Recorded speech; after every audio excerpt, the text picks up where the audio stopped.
Hello, viewers. Hello, listeners. Hello, everyone. Once again, you are welcome to my channel, Magdi Literature Made Simple. So far, we have been exploring some basic literary concepts or figurative concepts that I believe will serve as a very good foundation for us when we start proper analysis or appreciation of literary text. We have been looking at figurative devices or figures of speech. And in today's lesson, I will take you through two very important or two equally important literary devices or figures of speech. Now, I mentioned equally important because so far all the literary devices or all the figures of speech that I have taken you through are also important when you want to do literary appreciation or analysis. So there is no way to downplay the importance of any of these figures of speech. Like I've always mentioned, figure of speeches are the backbone of literature. That is what separates literature for other genres or other aspects of the language. Grammar is literal, is direct, but literature is indirect or becomes intuitive. It's something that you have to think deep and analyze to appreciate the intelligence of the writer, to appreciate the creativity of the writer. And you can only do this when you understand basic figures of speech. In today's lesson, we will be looking at litotes. I've heard people pronounce it litotes, but I'm comfortable saying litotes. So we'll be looking at litotes and Zigma or Zugma.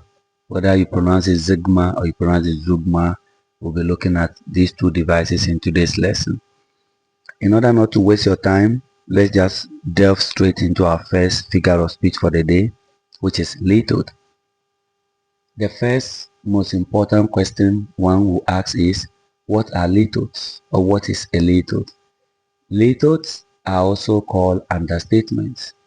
Now, in language, when someone says understatement, it simply means saying something to appear less important than it actually is.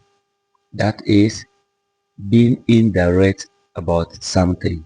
Instead of saying the thing directly, you decide to say it in an indirect manner. There are reasons why that is done. Sometimes when you say it directly, it sends a different level of emotion, it sends a different level of interpretation and understanding compared to when you say it indirectly. So, like you already know from my previous lessons, literature borders so much on emotions, it borders so much on feelings. It tries to measure or it tries to say it in order to satisfy the exact emotion that it wants to express. In other words, what I mean is that if you are reading literary books, as in novels, as in short stories, as in plays or poems or any other literary concept or books, you have to pay attention to the level of emotion, the exactness of the emotion or emotions that the writer, the poet, or the playwright is trying to communicate. We do not generalize in literature, as in grammar or other aspects of the language. Now, litotes, also called understatements, simply means saying something to appear less important than it is, or making an affirmative statement by negating it. Basically, using two negatives to send a positive statement or to make a positive statement. Now, this device is used to state a statement or a stance that is affirmative, that is positive, without direct use of the positive wordings. For example, a positive affirmative statement would be, I like it, I love it. Now, a lethal would be, I don't hate it, I don't hate it. Instead of going direct and saying I like it, you make a positive affirmative statement by negating the affirmative words. So you say I don't hate it. The use of the not, as in I do not hate it. So the use of the not, which is a negative word, together with hate, which also expresses a negative emotion, comes together to, maybe I should say mathematically, cancels each other to give you a positive affirmative statement, which literally means I like it. So I can say loosely that another way of saying I like it, which is positive affirmative statement, is by using a little I don't hate it. So something you do not hate basically means you like it. Basically means you like it. But I want to delve a little deeper into the subtle difference between a little and a positive direct affirmative statement. Now, the mere fact that I don't hate it basically means you like it doesn't directly mean you like it as much as if you say directly I like it. I want to take that one again. The mere fact that a statement is made, I don't hate it, meaning basically you like it, does not mean that you like it as much as if you say directly you like it. So for example, this was for lunch, maybe Korean noodles for lunch, or maybe fried rice with chicken for lunch. Then I ask you, will you care for some? If you tell me I like it and I care to eat some, saying I like it there basically tells me that it's one of the foods or the meals that you enjoy eating. But if you tell me I don't hate it, yeah, basically you like it, but it is not something that you enjoy eating. The mere fact that you do not hate it does not mean it's your favorite, but it also means that something you can eat or you do eat. So basically, this is what brings the difference between a use of little to express positivity or affirmation and going direct to express affirmation. Now, I would like to use some examples as you can see on the screen to give further explanations of what little means. But before that, I would like to inform you that the use of little in any case actually means that the speaker intends to say something positive without directly affirming it or being too complimentary or being too direct about it. That is why we use little. So, do you care to buy a dog? I don't hate dogs. The mere fact that you don't hate dogs doesn't mean that you want to buy a dog. So you don't want to directly say I like dogs, because if you say you like dogs, it becomes something kind of your favorite that you like, you want, and you love being with them. But I don't hate dogs mean that I don't despise them, but they might not be my favorite. That is what we mean by little. Now let's get some few examples, and maybe at the end of these examples you understand what we mean by little better. The first one on the screen is the novel is not bad.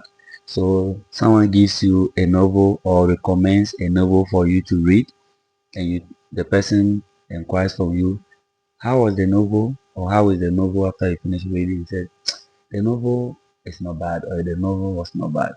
Basically, it is not one of your favorite or most interesting novels you've read. But it doesn't also mean that it's so bad. No. So you are basically saying that it's okay. Instead of saying, oh, the novel was very good or the novel was good. Say the novel was good actually means that you enjoyed every part of it. It was awesome in plot analysis. It was awesome in character development. It was awesome with its subjects or themes. It was awesome in every aspect. It was good. But if you say the novel was not bad, the use of the negative not and the use of the negative word or adjective bad cancels each other to tell the novel was good. But that's moderately good, not excellently good or not excellent. Another example I have on my screen is you are not wrong. Now, in an argument or in a discussion, somebody tells you in a literature way you are not wrong.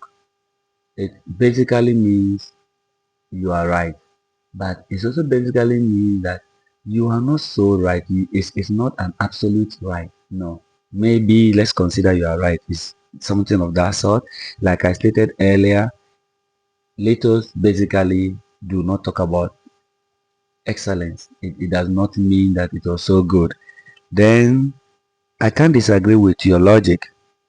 Not I cannot disagree. So not and disagree means I agree with you. It's your logic, but it doesn't mean that I swim with it. It doesn't mean that I go with it. It doesn't mean that I'll flow with it. It doesn't mean that I accept it as my logic as well. That is the meaning. So basically, you realize that littles are ways of stating milder affirmations. An affirmative statement that is mild, that does not carry complete emotion, then you use little. One of the most common littles that I hear people make or use and I enjoy using it myself is business was not bad at all. Now, a business person telling you that business was not bad at all is basically trying to tell you that it could have gone worse. It could have been worse. It could have been unimaginable, but it was okay. Yes, grammatically or in a literature perspective, business was not bad means business was good. But a deeper analysis, like I mentioned in today's the beginning of today's lesson, when we talk about literary terms, when we talk about the use of figures of speech, I told you it helps you to understand the level of emotions. So business was not bad does not mean business was good. Go haywire and made a lot of profits. No, that is not what the speaker is trying to say. Now, on that note, I would like to quickly look at the second literary device for the day, Zeugma or Zigma. I am more comfortable saying Zigma as is on the screen, Zeugma. People pronounce it Zeugma, but I'll go with Zigma. Zigma as a literary concept is basically more of grammar than literature. That is, it is a grammatical term that is adopted in literature. And when I say grammatical term adopted in literature, I am not in any way trying to propose or insinuate that other literary terms were not or are not grammatical terms as I've explained earlier. No. But what I'm trying to say is that to understand Sigma very well, you have to pay attention to the wording. That is the grammatical words that are used and their meaning. So Sigma basically means one head word, one word that controls two other words within the same statement. One head word or one word that controls two other words within the same statement. There are other literary devices that are a little bit or that are similar to Sigma, but today's lesson is basically on what Sigma is with some few examples, so I'll concentrate on Sigma. Now when we say one word, that basically controls two other words in a statement. What do we mean? Now we have different parts of speech in grammar. I think around seven, some say eight parts of speech or speeches in grammar in English language. Now, when we talk about one head word, we are looking at either a verb or sometimes an adjective controlling other parts of speeches, other main parts like a noun or another verb or another adjective in a statement. For example, I left my hat and my suitcase in San Francisco. I left my hat and my suitcase in San Francisco or suitcase in San Francisco. Now, what is the main word or the head word here? The head word here is left. So if you want to expand on this statement, you can say, I left my hat in San Francisco. And you can also say, I left my suitcase or suitcase in San Francisco. But how is what makes this important in terms of Sigma? In other words, why use Sigma in this case? So you realize that the left, which is the main word here, a verb, applies to hat and suitcase or suitcase differently, but it controls them. That is why when you elaborate or expand a statement, you are going to repeat left in both. So what did you leave in San Francisco? You left two things. You left your hat there and you also left your suitcase there. But you realize that physically left or to leave means there's a kind of physical movement. But in the first part, the speaker didn't directly remove his hat and left it in San Francisco. But this it's the left is controlling hat differently from it is controlling suitcase or suitcase. But once you read a statement or a sentence in literature or in any literary work, and you realize that there is one word, one head word or one word that is controlling two different other words in the statement, we call it sigma. Especially those of you who study literary devices or figures of speech or figurative devices for your examination. Sometimes certain statements will be lifted and given to you, and you are asked to identify what kind of device is this. So the easiest way to identify the kind of device that this is by analyzing or appreciating the statement and finding out, is there any one word that controls two other words in the statement? Last conquers shame, audacity, fear, madness, reason. So this whole statement, one thing is controlling, or one head word is controlling. Last conquers shame, last conquers audacity, last conquers fear. So conquer is controlling all the other parts of the statement. They sort it with symbols. They sort it with care. So realize that this one has been elaborated or expanded. That is also another way of writing Sigma. So basically in today's lesson, we have looked at two very important or two equally important literary devices or figures of speeches or speech. We've looked at the first one, which is lithos, making a positive affirmative statement, making a positive statement or making an affirmative statement by negating the affirmative words. In other words, or simply put, using two negatives in a statement to make a positive statement. Then we also look at Sigma, a literary device where a head word or one word in a statement controls two other parts. A very popular or common example of Sigma that I like using is he was giving an applause, or he was giving a resounding applause and a prize. So giving, or the root word give, is now controlling both the applause and the prize. Thank you for listening. Thank you for watching. Pay attention to everything I've said. Leave your questions in the comment section. I will come and respond to all of them. In our next lesson, what we'll be looking at will not necessarily be literary devices. There will be some few literary concepts, as you can see on the screen 4, that I will explain to you. Then I'll draw the curtain on the literary devices. Then we start looking at how to appreciate drama, prose, poetry, some of the things to look out for if you are to do characterization, some of the things to look out for if you are to do thematic analysis, some of the things to look out for if you are to do plot analysis. So see you in the next class soon. To not take so long. Bye bye. Do have a nice day.